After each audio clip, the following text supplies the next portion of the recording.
অনুব্রত মণ্ডল ও বোলপুর থানার আইসির audio viral নিয়ে দলের নেতৃত্বের পদক্ষেপ ও সিদ্ধান্তকে সিলমোহর দিলেন বীরভূমের সাংসদ শতাব্দী রায়।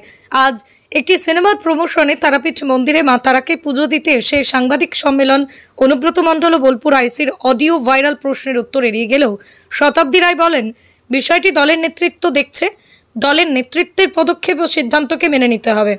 অনুব্রত মণ্ডল ও বোলপুর আইসির অডিও ভাইরাল হওয়ার আজই প্রথম বীরভূমে এলেন বীরভূমের সাংসদ শতাব্দী রায়। একটা বাংলা সিনেমার প্রমোশন করতে মা তারাকে পুজো দেন, তারপর তারাপীঠের একটি বেসরকারি হোটেলে সাংবাদিক সম্মেলন করেন শতাব্দী রায়। সেই সাংবাদিক সম্মেলন অনুব্রত মণ্ডল ও বোলপুর আইসির অডিও ভাইরাল প্রসঙ্গে জানতে চাওয়া হলে কপালে 2 হাত ঠেকিয়ে প্রণাম করেন তিনি। তারপর দলের নেতৃত্বের পদক্ষেপ ও সিদ্ধান্তকেই সমর্থন করেন তিনি। বর্তমান বীরভূমের রাজনীতি নিয়ে যদি দু একটা কথা বলেন। আজকে থাক না, আজকে শুধু সিনেমার কথা বলছি, একটা দিন তো সিনেমার কথা বলো। বীরভূমে কোনো হলে কি এরকম রিলিজ হচ্ছে? বীরভূমে কোনো হল নেই, আমি তো দেখলাম যে কোনো এখন তো সিঙ্গেল স্ক্রিন তো নেই, বীরভূমে কোনো হল নেই। বোলপুরে আছে বলে বোলপুরে আমরা রিলিজ করি। এই কেসটা অডিও ভাইরাল নিয়ে যদি কিছু বলেন যে কি বেসিসে দেখছেন? দল দেখছে, দলের সিদ্ধান্ত দলের ওপরে, এরকম না যে তুমি শুনেছো আমি শুনেছি।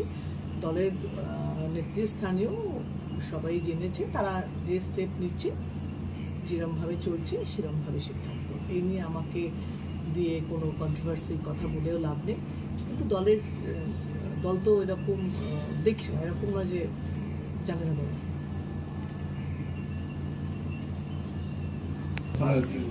হ্যাঁ, আমি ফোন করেছিলাম, আমি যেদিন তার পরের দিনই ফোন করেছিলাম, বলো ঠিক আছে।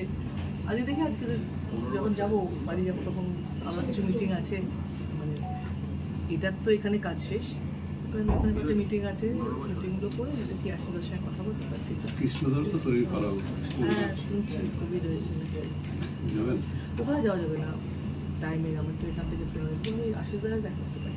কিন্তু আজকে এছাড়া কি প্রোগ্রাম আছে আপনার? আর আমার বাড়িতে কিছু মিটিং আছে, কিছু পলিটিক্যাল লোকজনের।